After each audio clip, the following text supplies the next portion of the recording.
Graça e paz para todos, queridos irmãos. Aqui é o pastor Paulo Henrique e hoje, dando continuidade à nossa série de mensagens expositivas no livro de Salmos, hoje eu gostaria de compartilhar com os queridos irmãos a exposição do Salmo 35.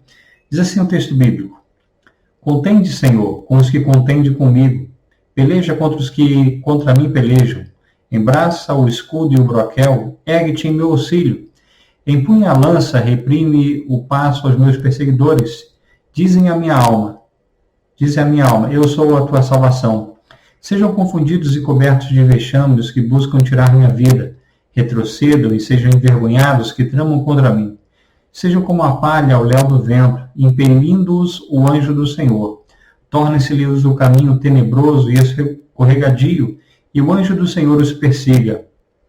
Pois sem causa me tramaram laços, sem causa abriram cova para minha vida. Venham sobre o inimigo a destruição quando ele menos pensar, e prendam os laços que tramou ocultamente.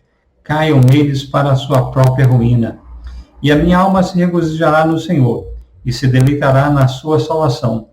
Todos os meus ossos dirão: Senhor, quem contigo se assemelha? Pois livras o aflito daquele que é mais forte para ele, o mísero e o necessitado, dos seus extorsionários. Levantam-se iníquas e testemunhas, e me arguem de coisas que eu não sei. Pagam-me o mal pelo bem, o que é a desolação para minha alma. Quanto a mim, porém, estando eles enfermos, as minhas vestes eram pano de saco. Eu afligia a alma com jejum, e em oração me reclinava sobre o peito. Portava-me como se eles fossem meus amigos ou meus irmãos. Andava curvado de luto como quem chora por sua mãe. Quando, porém, tropecei, eles se alegraram e reuniram-se contra mim. Os abjetos que eu não conhecia dilacearam-me sem tréguas.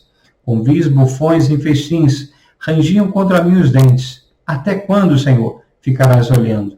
Livra-me a alma das violências deles, dos leões a minha predileta. Dar-te-ei graças na grande congregação, louvar-te-ei no meio da multidão poderosa. Não se alegre de mim os meus inimigos gratuitos. Não pisquem os olhos os que sem causa me odeiam. Não é de paz que eles falam, pelo contrário, tramam enganos contra os pacíficos da terra. Escancaram contra mim a boca e dizem: Pegamos, vimos-lo com os nossos próprios olhos. Tu, Senhor, os vistes, não te cales. Senhor, não te ausentes de mim. Acorda e desperta para me fazer justiça, para minha causa, Deus meu e Senhor meu. Julga-me, Senhor, Deus meu, segundo a tua justiça. Não permita que se regozijem contra mim. Não digam eles lá no seu íntimo: agora sim, cumpriu-se o nosso desejo. Não digam: demos cabo dele. Envergonhem-se e juntamente sejam cobertos de vexame os que se alegram contra o meu mal. Cubram-se de pejo e ignomia os que se engrandecem contra mim. Cantem de júbilo e se alegrem os que têm prazer na minha retidão. E digam sempre: glorificado seja o Senhor, que se compraze na prosperidade do seu servo. E a minha língua celebrará a tua justiça e o teu louvor todo o dia. Amém. O título no original é Salmo de Davi, que indica somente a autoria, mas não apresenta nenhum contexto histórico. No entanto, alguns comentaristas dizem que as evidências internas parecem sugerir que a data da composição tenha sido os tempos turbulentos, quando Davi era perseguido por Saul. Esse é um salmo de lamentação individual e também uma declaração de inocência. O salmo usa tanto termos militares quanto jurídicos. O salmo é a súplica de uma pessoa acusada falsamente, cujos amigos se tornaram seus adversários e lhe pagam o bem com o mal.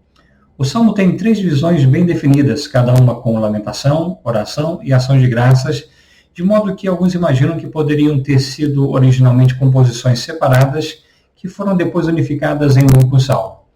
Entretanto, o salmo apresenta uma unidade perfeita. Esse é um salmo imprecatório em que Davi invoca o socorro divino e pede para que Deus faça justiça contra os seus inimigos que lhe atacam sem motivo. Os salmos imprecatórios chamam a atenção para o fato de que Deus não irá tolerar a iniquidade para sempre, mas na sua justiça ele julgará os ímpios e os condenará. O salmo pode ser dividido em 3 partes principais. Dos versículos 1 a 10, Davi clama a Deus por proteção diante daqueles que estão lhe perseguindo sem motivo. Nos versículos 11 a 18, ele queixa-se daquele que eram seus amigos, mas que agora se tornaram inimigos. E nos versículos 19 e 18, ele clama a Deus para que lhe faça justiça. No versículo 1 ao 10, então, nós temos uma súplica por socorro. O Salmo não apresenta detalhes sobre quem são os inimigos, mas nessa primeira parte, Davi faz uma breve descrição da conduta e atividade opositora dos seus inimigos que planejavam traiçoeiramente modos de prejudicá-lo. Davi estava sendo falsamente acusado e cruelmente perseguido, e como não encontrou socorro nos homens, ele buscou socorro no Senhor.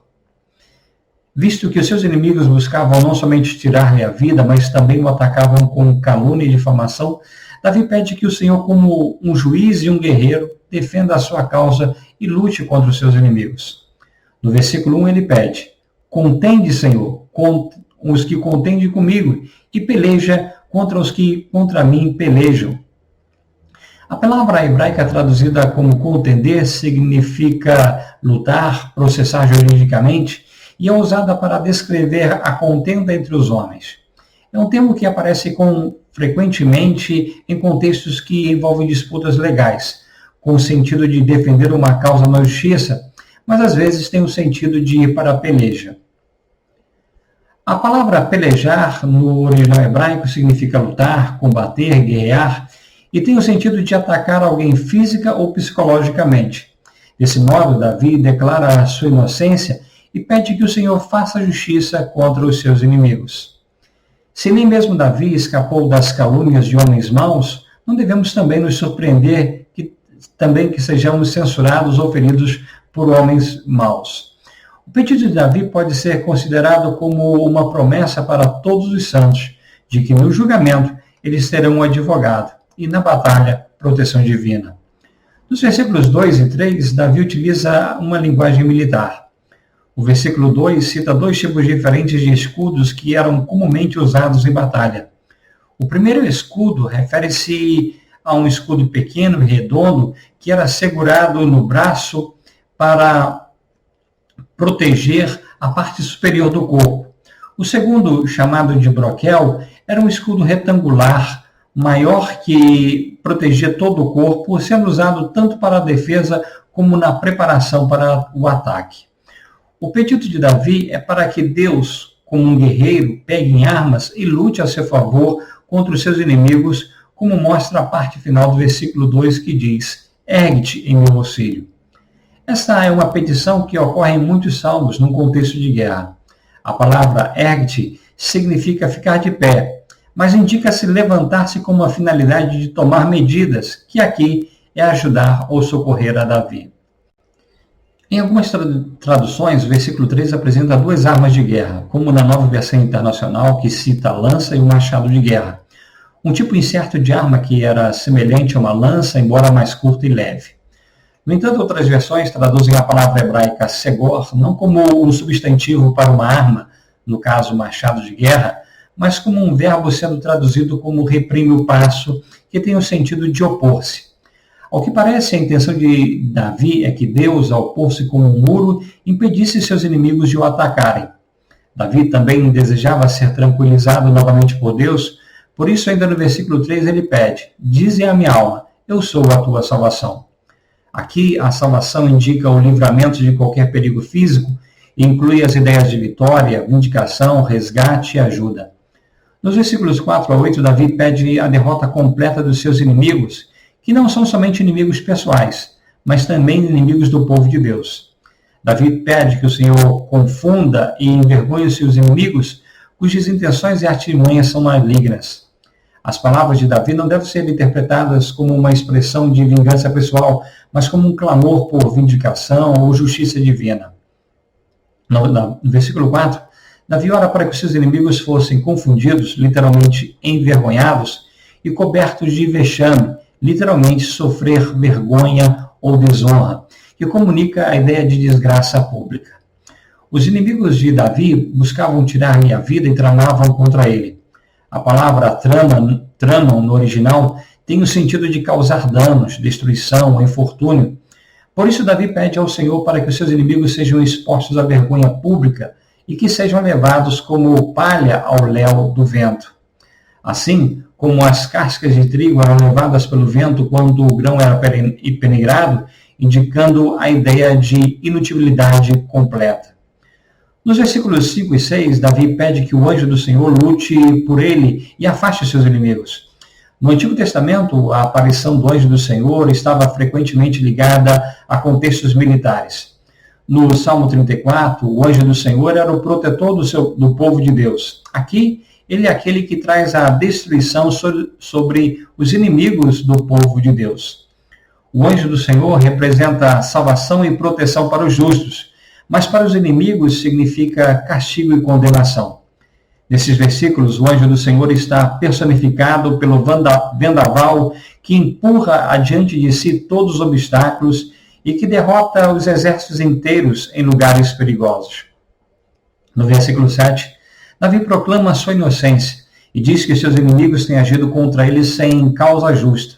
A expressão sem causa é repetida 2 vezes no versículo e significa literalmente por nada, em vão, imerecidamente.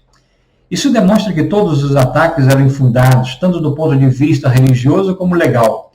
Essa é a ideia central da alegação de Davi. Ele nada fez de mal para provocar o ataque traiçoeiro e cruel dos seus inimigos.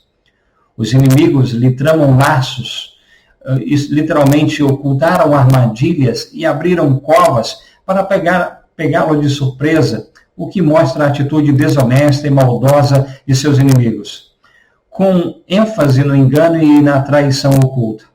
Traiçoeiramente, os adversários de Davi planejam modos de fazê-lo cair em armadilhas. Por isso, Davi pede para que o Senhor lhe faça justiça. Davi estava cercado pelas armadilhas dos seus inimigos, porém ele pede a Deus para que essas tramas se voltem contra os seus inimigos e que eles caiam em suas próprias armadilhas. No versículo 8, Davi pede: venha sobre o inimigo a destruição. A palavra destruição no original hebraico tem o sentido de devastação, ruína, indicando um evento que resulta em destruição. De certo modo, a queda do ímpio é autoinduzida, pois o mal é autodestruidor. As intenções e os planos dos ímpios voltam-se contra eles mesmos e armam o palco para a sua própria destruição. Porém, vemos que também aqui o julgamento de Deus, que pode ser súbito e extraordinário. Nos versículos 9 e 10, nós temos uma promessa de ação de graças típica da maioria dos salmos de lamentação. Davi confia que a sua oração será ouvida e respondida. Desse modo, ele expressa a sua alegria no Senhor como seu Salvador e Libertador. Davi está confiante na intervenção divina, mudando a sua situação e julgando os seus inimigos. Por isso ele diz no versículo 9: e minha alma se regozijará no Senhor e se deleitará na sua salvação. Davi reconhece a sua fraqueza pessoal, contudo, ele sabe que a sua salvação repousa unicamente no seu Senhor. Nos versículos 11 e 18, nós vemos a falsidade dos que pareciam ser amigos. Nessa parte, Davi reafirma a sua inocência e ele descreve detalhadamente a hipocrisia e a malícia dos seus inimigos que o difamavam e o acusavam de coisas que ele nem mesmo tinha conhecimento. A fim de compreender o profundo envolvimento emocional de Davi, nós precisamos entender que os inimigos de Davi eram anteriormente pessoas próximas e chegadas a ele. Embora não fossem amigos íntimos de Davi, tinham sido tratados por ele como se fossem. Por isso, os inimigos de Davi são descritos como testemunhas insensíveis e culpadas de traição. No versículo 11, Davi diz que os seus inimigos são iníquas testemunhas, literalmente testemunhas de violência, indicando alguém que testemunha com mais intenções contra alguém e cujo propósito é prejudicar o acusado. Foram ditas falsas acusações contra Davi que ele nem mesmo havia imaginado e muito menos praticado. Como diz Hernandes Dias Lopes, levantar falso testemunho contra o próximo é um ato perverso, pois as palavras ditas se espalham como um saco de penas jogadas do alto de uma montanha. É impossível recolhê-las todas. Essas palavras, carregadas no vento, matam mais do que espada e ferem mais do que flechas agudas. A atitude dessas falsas testemunhas é ainda mais vergonhosa por terem recebido a ajuda de Davi quando elas dela necessitavam. No versículo 12, Davi diz: pagam-me o mal pelo bem. o que mostra o cúmulo da injustiça, e provocava uma profunda tristeza na alma de Davi. A atitude dos inimigos não era de forma alguma um reflexo do tratamento que receberam de Davi. Como nos mostra os versículos 13 e 14, quando eles estavam enfermos, Davi havia se vestido com um pano de saco, um símbolo comum de pranto ou luto, jejuou e orou, chorou com eles e por eles, como faria amigos íntimos ou por seus irmãos, mas agora recebia deles o ódio e falsas acusações.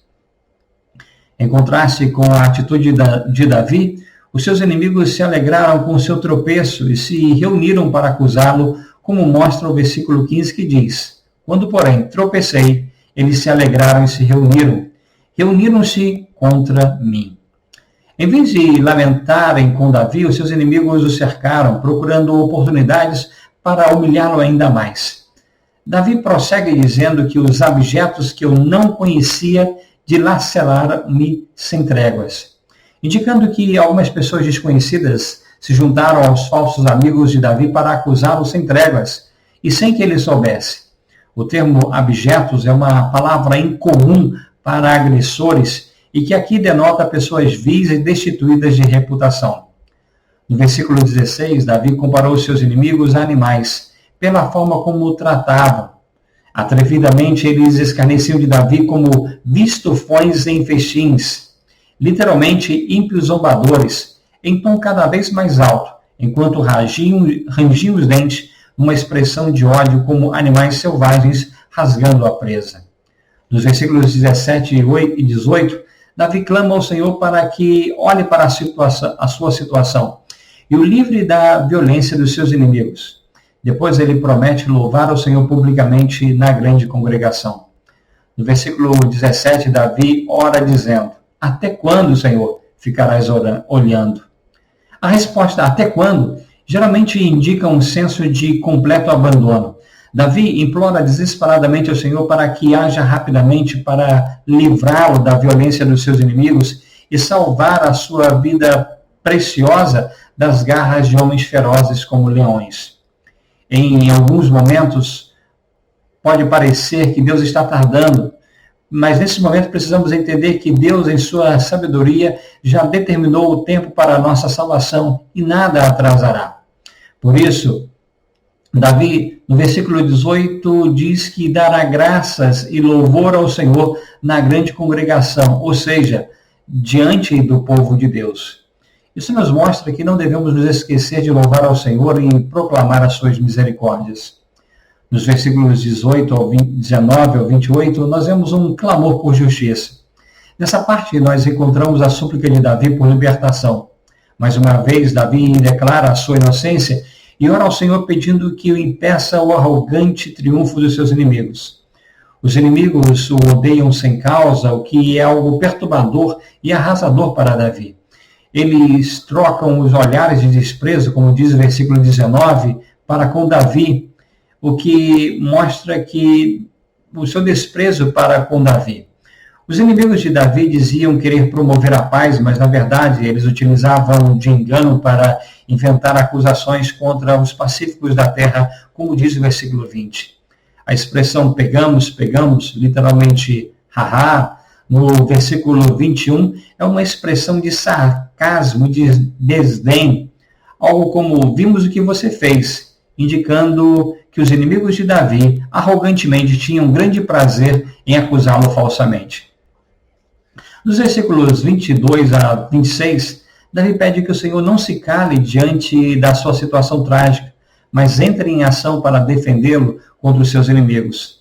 Davi pede que Deus intervenha nas injustiças que estavam sendo praticadas contra ele e julgue com justiça. No versículo 22, Davi clama: Tu, Senhor, os viste, não te cales, Senhor, não te ausentes de mim. Davi diz que o Senhor vê os fatos e conhece a verdade. O Senhor viu todos os acontecimentos e sabia que os inimigos de Davi o acusavam falsamente. No caso de Davi, Deus não era apenas o justo juiz, mas também a única testemunha ocular confiável para o inocentar de todas as acusações falsas de seus adversários. Davi sentia como o Senhor estivesse distante, indiferente à sua aflição. Ele ansiava pelo livramento, por isso ele roga para que Deus desperte, isto é, que intervenha em sua situação e o defenda a sua causa. No versículo 24 ele pede: julga-me, Senhor, Deus meu, segundo a tua justiça. Não permita que se regozijem contra mim. Nos versículos 25 e 26, Davi pede para que Deus não permita que os seus inimigos se regozijem com a sua derrota, mas que eles sejam envergonhados e cobertos de desonra por causa do modo arrogante e traiçoeiro com que o trataram. Davi encerra o salmo com um cântico de confiança e de alegria, testemunhando da retidão e do poder de Deus. No versículo 27, Davi afirma que os seus verdadeiros amigos se alegrarão com ele ao ver provada a sua inocência. O livramento ainda não tinha acontecido, mas Davi já estava entoando louvores, pois estava certo de que a sua oração tinha sido ouvida pelo Senhor. Os inimigos esperavam a derrota de Davi, porém no final seria Davi e os seus verdadeiros amigos, que não o tinham abandonado quando ele sofria o severo teste, que alegremente exaltariam o Senhor ao ver a intervenção de Deus e a súbita reversão do caso. A alegria de Davi ao se ver vindicado seria tão grande que ele louvaria o Senhor continuamente. No versículo 28 ele diz: e a minha língua celebrará a tua justiça e o teu louvor todo dia.